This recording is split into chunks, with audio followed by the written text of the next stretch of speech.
Hello दोस्तों, स्वागत है आपका मेरे यूट्यूब चैनल स्टडी पॉइंट 47 में। तो आज का जो हमारा टॉपिक है वह बहुत ही महत्वपूर्ण टॉपिक है। गांधी जी का अभ्युदय, यानी महात्मा गांधी जी ने भारतीय स्वतंत्रता आंदोलन में कब आगमन किया और उनके सत्याग्रह किस प्रकार के थे, इसके बारे में आज हम बात करेंगे।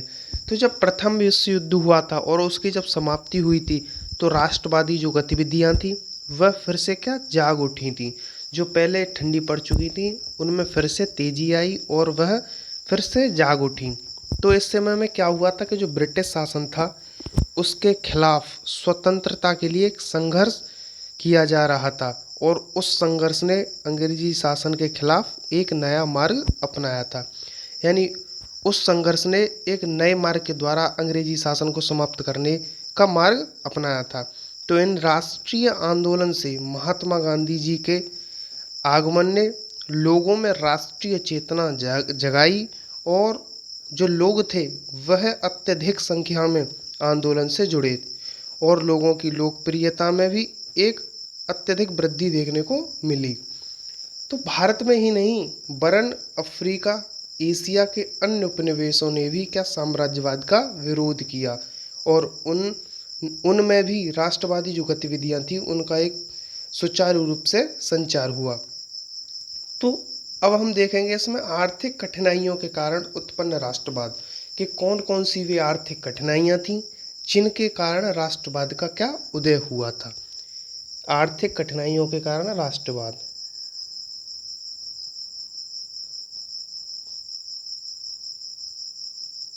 आर्थिक कठिनाइयों के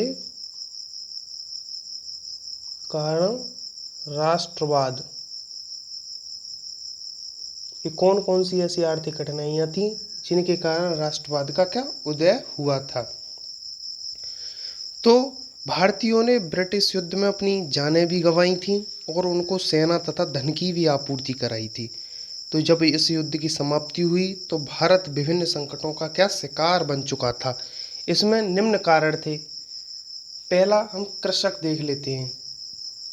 कृषक, इन पर क्या प्रभाव पड़ा था। इन पर क्या हुआ था कि जो भारी कर लगाया गया था उस समय पर, जिससे वह विरोध करने को तैयार रहते थे और वह किसी ऐसे मौके की तलाश में थे जब वे उनका ब्रिटिश सरकार का विरोध खुलकर कर सकें। दूसरा क्या था, दस्तकार और शिल्पकार। दस्तकार व शिल्पकार,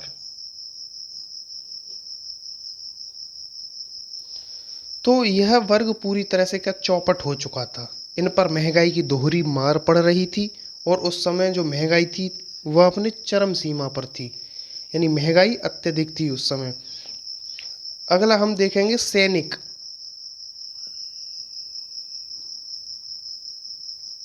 सैनिक, जब यह सैनिक भारत आए तो इन्होंने अपने आप को क्या आर्थिक दृष्टि से कमजोर देखा और उन्होंने यह महसूस किया कि हम पूरी तरह से बर्बाद हो चुके हैं, हमारी आर्थिक जो स्थिति है वह पूरी तरह से कमजोर हो चुकी है। अब हम गांधी जी के जीवन के बारे में और जो उन्होंने दक्षिण अफ्रीका में सत्याग्रह किए थे उनके बारे में देख लेते हैं। तो पहले हम गांधी जी के जीवन के बारे में देखते हैं कि उनका जन्म कहाँ हुआ था। गांधी जी का जीवन,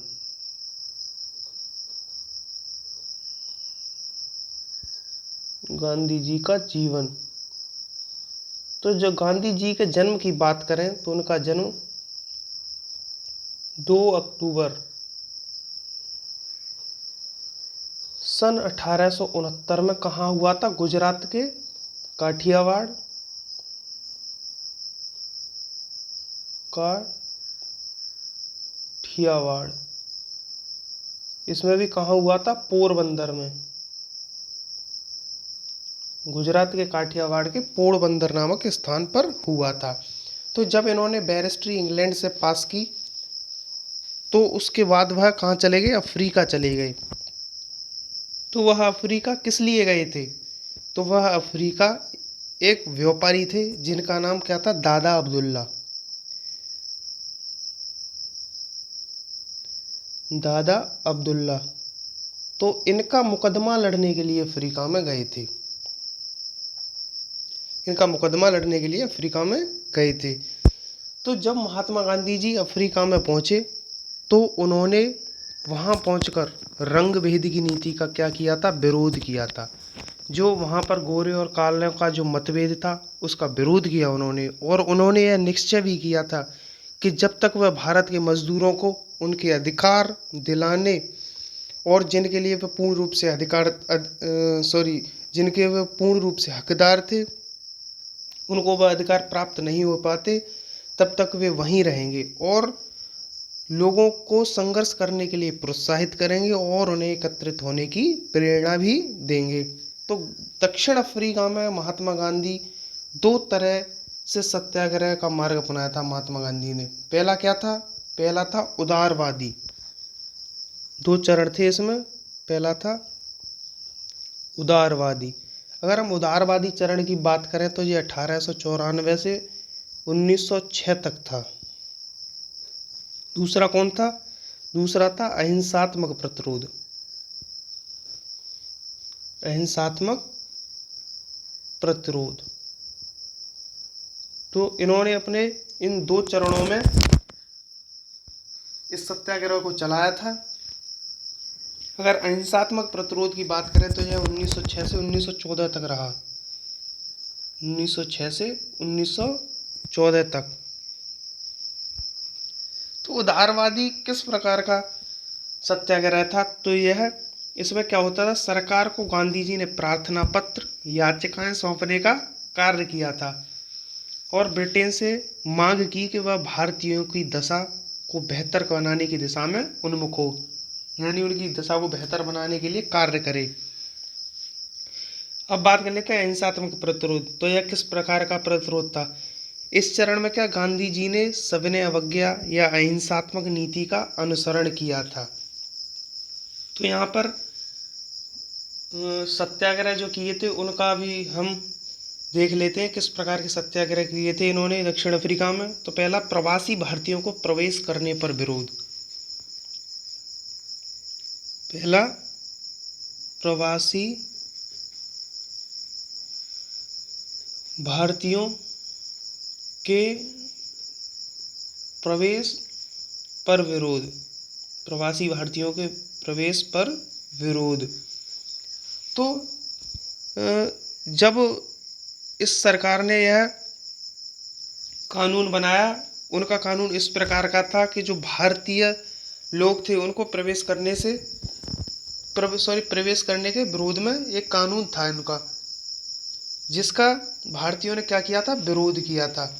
अगला कौन सा था? पंजीकरण प्रमाण पत्र के विरुद्ध सत्याग्रह। सेकंड, पंजीकरण प्रमाण पत्र के विरुद्ध सत्याग्रह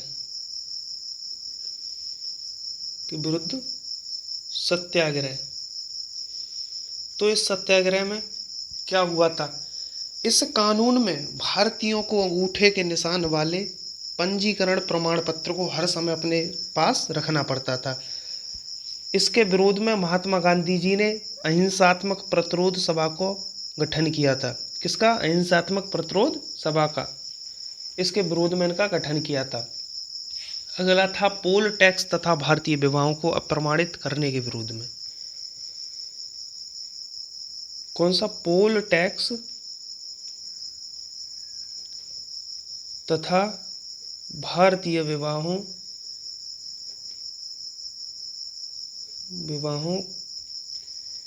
को अप्रमाणित करने के विरोध में। अप्रमाणित करने के विरोध में। तो इस सत्याग्रह में क्या था? यह सत्याग्रह बड़ा सत्याग्रह था। इस सत्याग्रह में सरकार ने भारतीयों पर 3 पौंड का कर लगाया था। अब जो मजदूर थे उनकी आमदनी तो 10 शिलिंग से भी कम थी, तो ऐसे में वह सरकार को 3 पौंड का कर कहाँ से अदा कर पाते। उनकी स्थिति तो पहले से ही अत्यधिक जर्जर थी। तो इस आंदोलन को और अधिक गति जब मिली तब वहाँ के सुप्रीम कोर्ट ने यह निर्णय दिया कि जिनका पंजीकरण नहीं हुआ है और जो विवाह ईसाई पद्धति से नहीं हुए हैं वे सभी अवैध हैं और हिंदू, मुस्लिम और पारसी रीति रिवाजों से हुए जो विवाह थे उनको अवैध मान लिया गया था और उनसे जो उत्पन्न संतानें थी उनको भी अवैध माना गया था। तो भारतीय इस भावना से रुष्ट हो गए और उन्होंने इसे अपना अपमान समझा और सत्याग्रह प्रारंभ कर दिया। तो दोस्तों आज हमने गांधी जी के अभ्युदय के बारे में देखा कि उनका भारतीय स्वतंत्रता आंदोलन में कब आगमन हुआ था और उन्होंने दक्षिण अफ्रीका जाकर किस प्रकार के सत्याग्रह किए थे और उनकी नीतियाँ किस प्रकार की थी। यह पार्ट 1 है। पार्ट 2 आपको जल्दी ही मिल जाएगा। अगर आप चैनल पर नए हैं तो चैनल को सब्सक्राइब कीजिए, लाइक कीजिए, शेयर कीजिए। अगर आपको वीडियो कैसी लगी तो नीचे कमेंट सेक्शन में कमेंट कीजिए। मिलेंगे दोस्तों एक नई वीडियो में पार्ट 2 के साथ। तब तक के लिए जय हिंद दोस्तों।